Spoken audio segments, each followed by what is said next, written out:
My mom gave birth to me when she was 17. Yeah, I know how that sounds. From what I've heard, she used to sleep around so much in high school that she doesn't even know who my father is. But she eventually found out, and I can't believe this well-known former YouTuber is my father. As a woman in her teens, she was definitely not willing to raise a child. But my grandparents didn't allow her to get an abortion. As a result, she was forced to take care of me.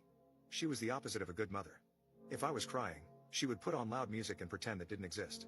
There were nights when I had to go to bed hungry because she refused to breastfeed me and I wouldn't eat anything else. Thankfully, my grandparents noticed this and took me under their care.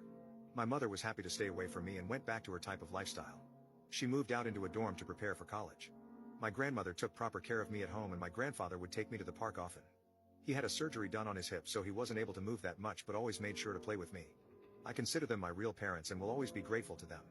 When I was 4 years old, they hired a babysitter to take care of me because they had to attend a wedding. On their way back, they had a terrible accident and unfortunately didn't make it. As a kid at the time, I didn't know that my life was about to become a living hell. I cried for days and days. The house was in my mother's name, so she moved back.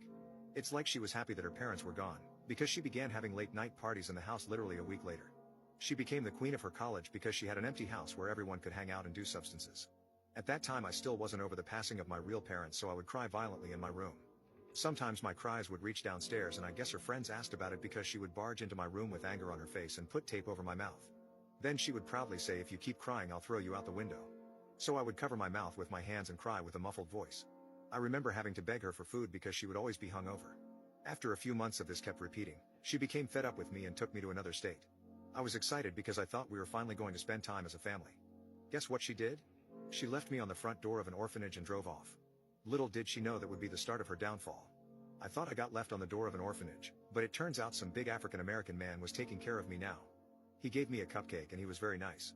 He introduced himself as EDP 445. He told me he was going to help me get revenge on my mom by starting a